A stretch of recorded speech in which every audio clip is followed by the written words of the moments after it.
Welcome back to the Cousins of Destruction podcast. We're going to cheers, talk some wrestling. Today we're going to do some pop or drop Raw edition from the May 6th show this week that happened on Monday. Get my cheers in. Let's get right into this. Yep. I thought it was a good show. Yeah. First thing, we're going to go from top to bottom. Show started with Damian Priest. So the pop or drop for you, I'm going to ask you. You're going to answer first. Pop or drop Damian Priest apologizing to the Judgment Day for his actions at Backlash. Oh, man. I'm going to drop the apology. The long-term storytelling, I will give that a pop. The first pop or drop, and we have a pop and a drop? Yes, we do. Yes, it gets complicated around here. I don't think he necessarily needed to apologize for his actions. Yeah. He said multiple times, I don't want you guys around. I want to do it myself. Yeah. Even though they saved him the title. Yeah. So I get the frustration. I get you want to build the tension. Obviously, it's going to turn into a long-term thing where they kick him out and all that stuff, which is great. But I didn't think he needed to come out and apologize. I feel like that was kind of like a weak-minded thing, sort of. I would have doubled down. I would have had him come out again and just keep going with it. Yeah. So. Yeah, I'm with you. I'm going to drop this, even though I've been I've been outspoken for Damian Priest. I think that what he's done is great. I think even in his first month, he's already exceeded where I thought that character could go with a Money in the Bank cash in 2024. But yeah, I'm with you. I think that you needed to double down on it. I think he should have. So with this apology, that means we're probably turning to a Damian face turn instead of like a rest of Judgment Day is the good guys compared to Damian Priest, if that makes any sense. But yeah, man, like I don't know, act like you're the shit. Yeah. You know, this is my title. Yeah, you guys help me, but stay out of my business type deal. Yeah, and I think one thing that I was kind of looking for, since Rhea's still injured, he's kind of the self-proclaimed leader of the Judgment Day. Yeah. But it's still like he's got the title, but everybody else is still on the same level. Yeah. Like he doesn't really lead them. Yeah. So I would have liked him to double down and to really take control of that. I completely agree with that. He really hasn't.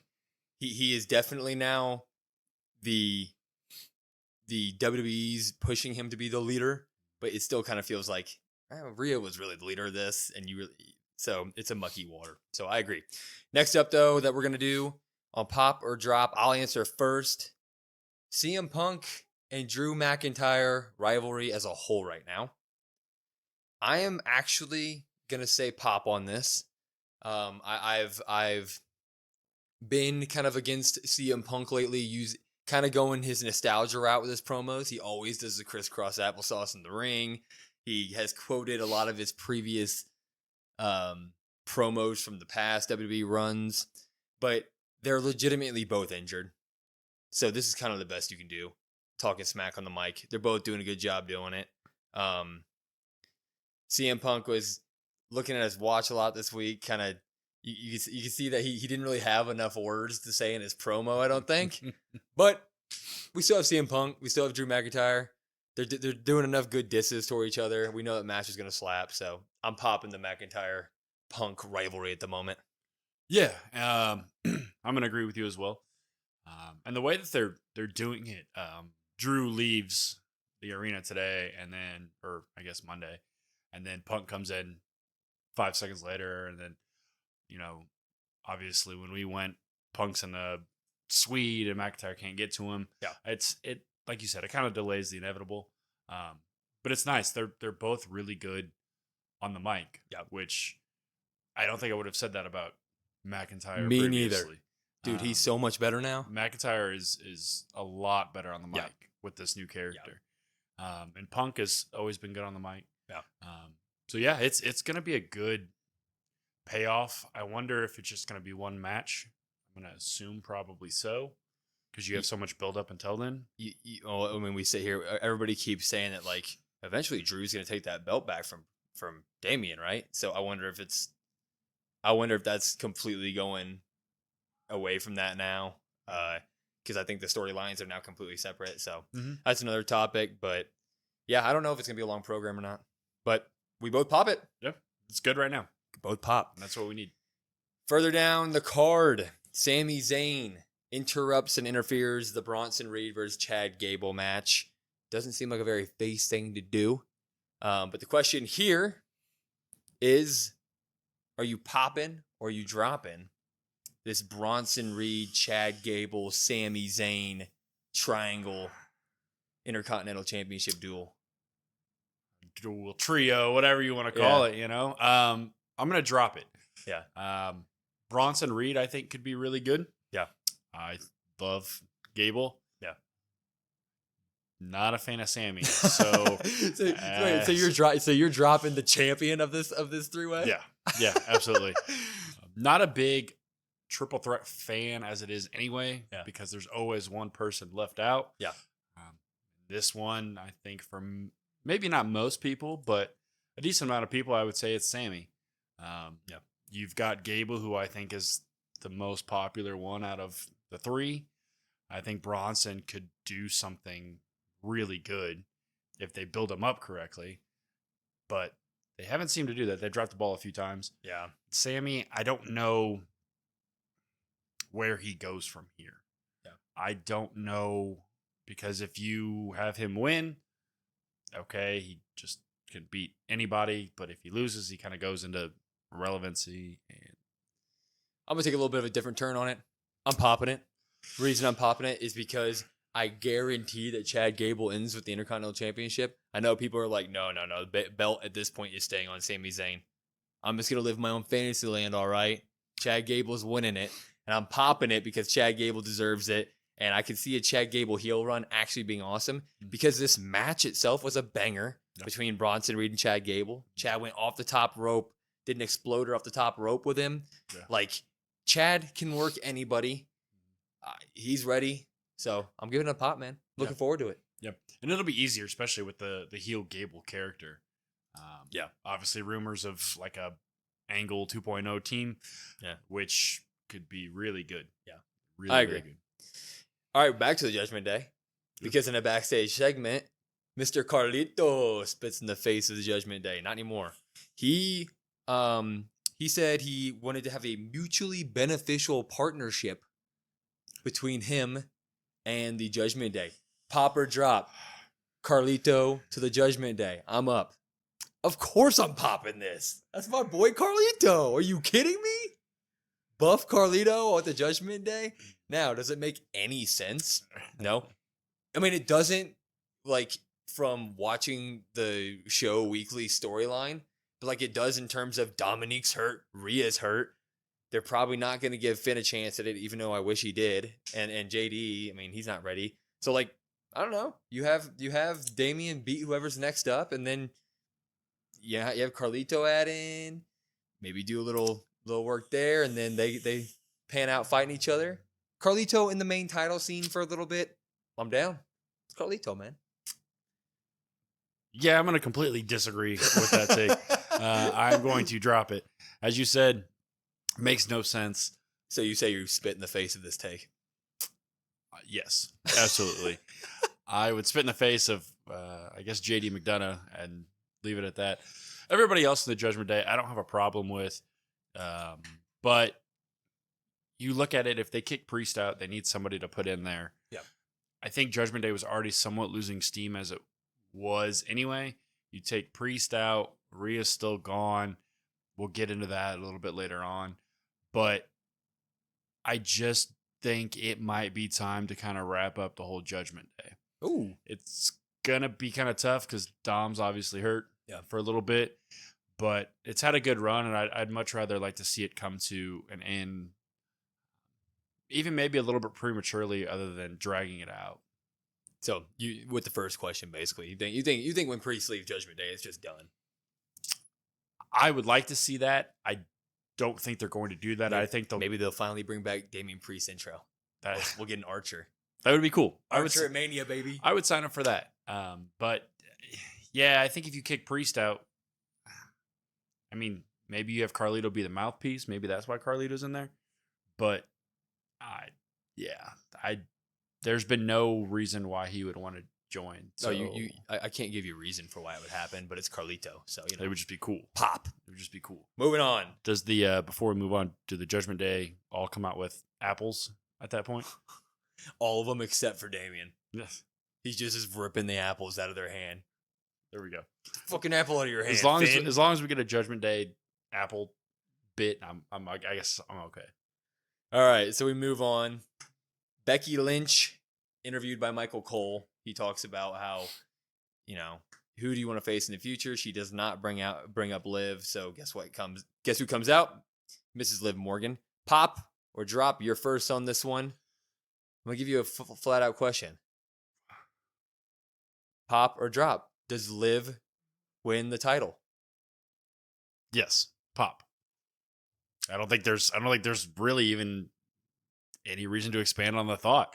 I thought she should have had the title before. Ooh. I understand why you gave it to Becky, but Becky's just not it anymore. And the fans want to see Liv. What, you think her time's just done? I don't know if I'd say her time's done, but I know what you're saying. Maybe she goes away for a little bit.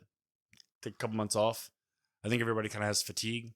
Yeah. Just give it to Liv, and obviously you're building the storyline for Liv to get it. I get what you're saying. I think that Becky Lynch officially kind of feels like the second day Charlotte Flair in terms of like when shit hits the fan. Becky's now the girl that you give the title to. Right. It's a safe play, but I think in this new era you have so many different superstars, male or female, that deserve a shot. Just give them a shot and see what happens. Yeah, I'm gonna pop it as well. I really don't. I mean, it's time. It's time. And now I kind of like the idea of Rhea not being there to go back and forth with it.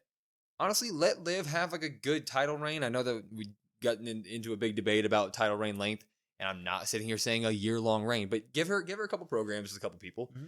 See, obviously you had what was her name, Valkyria, put on a show on Monday. Maybe she goes on to win the Queen of the Ring, and then her and Liv work. I don't know, but like that's a good new face to have the belt on for a while. People love her. She's a sure thing, and then you can easily build her to be the next safe bet. Yep. Pop. You gotta pop that. Yeah. But we're gonna move on. Our last two matches of the night. Sorry, we skipped a couple. We're only doing our pops and our drops here. You know what I mean? The good stuff. Good stuff. The two King of the Ring male matches that ended the night, starting with Ilya Dragunov versus Ricochet. I mean, wow. So I'm just gonna say this: pop or drop Ilya Dragunov to go on to face Gunther in the King of the Ring final.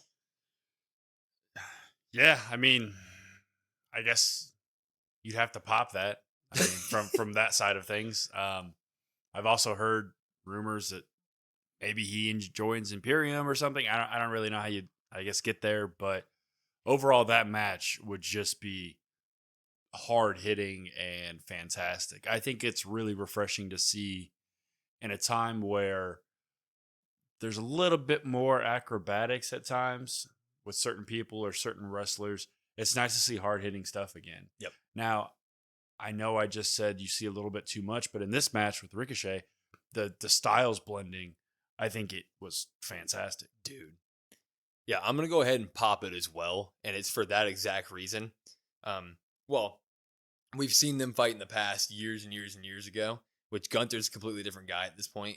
But I'm going to pop it just because more than anybody, I'm not a big flippy wrestler fan. I mean, I like watching Ricochet, but like I get old of that stuff fast. And the combination yesterday of Ricochet and Ilya, holy shit, it was good. And you know what? It boosted Ricochet up like crazy as well. Yeah. I loved it. Yeah, absolutely. It shows that he's not just a one flip pony. Like he can freaking go. Boo. Stiff work. And the reason that this is the question, whether or not it's a pop or drop to have him go on to face Gunther, is because it seems too soon to push NXT talent, because you have him and Valkyria. Now everybody's already like pushing both to the main to the end of the King and Queen tournaments. So I think you can do that in a healthy manner, though. I think, doesn't he face Jay now? Yeah, he faces Jay Uso next week. yeah. So I guess we'll see. But I think we can get into that at a different time. But I would say that NXT talent has not been pushed. Yeah. So now you finally get a couple people that you should push. Oh, come on. DIY is not getting Oh, pushed. well, that's, yeah, exactly my point. So now you've got some people that I think you can push in a sense of what used to happen King of the Ring. Like maybe the person that didn't win it, like got to the finals, and then it's like, okay, now they can be a mid-card person. I think he would be perfect in that sense of kind of like upper mid-card, maybe a U.S. Intercontinental back and forth, and then maybe like somebody you can pencil in to have a match on a Monday, Friday night, whatever night with top tier talent. You know it's going to be a great match. Yeah. Kind of like a early Chris Jericho. Like, you know you're going to get good stuff. He doesn't have to necessarily be in the main card, but can bounce back and forth and kind of just be like a utility guy. Yeah. Yeah, I agree. So we're both popping. Yeah. I mean, that was a hell of a first match. So all to him. I can't wait to see the match against Jey Uso next week. I can't wait for him to just disrespect every super kick Jay throws at him. And then we're going to go on to our final match, Gunther, Sheamus. What a match. Yeah. I mean, most people would probably argue that the Ilya match was the best match of the night. I think that this was Gunther and Sheamus by a smudge. So in terms of just pop or drop, this is a question that I came up with for it. Pop or drop, Sheamus with a shot at the title. I mean, a shot at Priest. So pop or drop, Sheamus getting an eventual title shot against Damian Priest. I guess drop that idea. Disrespect to my boy Sheamus. It's no disrespect. I just think maybe that time's passed. I think if you give him one, it's kind of like a thank you for everything you've done sort of thing. The in-ring, the matches would be great. Oh, dude, him and Damian would tear the house down. I mean, big meaty men slapping meat. Dude, who wants to see anything different? I think he would just be such a good. If they're gonna have Damian run it for a few months, like if they end up giving him like a half year reign to like SummerSlam, dude, pencil in Sheamus just for a 1 month little run there. I mean, that would be such a great match. He is putting on just, I mean, bangers at 46 years old against Gunther. I mean, dude, Gunther's doing the King of the Ring thing. Let that happen. Throw in Sheamus here for a minute. Yeah, I guess I'm going to take it back. You convinced me. That's a nice filler. Boom. You don't have to have somebody take the belt off, obviously, but just something fun that is good that you can have go on. So I think that's a good idea. Yeah, it's fair. I mean, everybody wants good in-ring matches. Sheamus can do decent on the mic, enough to get him through. He can work stiff. Yeah, he can work stiff. He'll go hard as hell, and everybody leaves smiling. Mm-hmm. Everybody leaves smiling. Overall, if you're looking at our chart here, 13 pops to only 4 drops. Yeah, because of your weird ass taking at the very beginning where it was a pop and a drop, but very high on this episode of Raw. Yeah, really good episode. Looking forward to SmackDown. We'll do a pop and drop probably for SmackDown this week. We'll be back with our regular scheduled podcasting every Monday. Follow us at COD WrestlePod on basically all your social media outlets, TikTok, Twitter, Instagram, YouTube, all of it. We will see you Monday. Cheers. We're out. Cousins of Destruction, baby.